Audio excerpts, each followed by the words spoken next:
પ્રભુનું સૌથી મોટું ઐશ્વર્ય કયું છે? સૌથી મોટું ભગવાનનું ઐશ્વર્ય કયું? તો કહે છે કે રાસલીલામાં પ્રભુ જેટલી ગોપીઓ છે તેટલા સ્વરૂપોને ધારણ કરે છે. એ ભગવાનનું મોટામાં મોટું ઐશ્વર્ય છે. ભગવાનની મોટામાં મોટી સંપત્તિ ઐશ્વર્ય ભગવાન.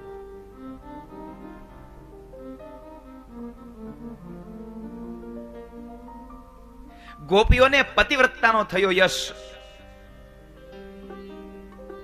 ભગવાન સાક્ષાત મન્મથ છે. સ્વયં ભગવાન મન્મથ છે. અને મન્મથ એટલે કામદેવ. અને એ મન્મથના પણ મનને પણ મતથી મથી નાખે એવી પ્રભુની શ્રી એટલે સૌંદર્ય. કામદેવને પણ એના મનથી મથી નાખે એવું જેનું રૂપ છે એ ભગવાન શ્રી. શ્રી એટલે માત્ર લક્ષ્મી જ નહીં, શ્રી એટલે સૌંદર્ય થાય, શ્રી એટલે સ્વરૂપ થાય, શ્રી એટલે સૌભાગ્ય થાય. અહીંયા સ્ત્રીને બતાવ્યું સુંદરતા. પ્રભુની સુંદરતા એટલી છે કે કામને પણ વશ કરી નાખે, કામને પણ મથી નાખે.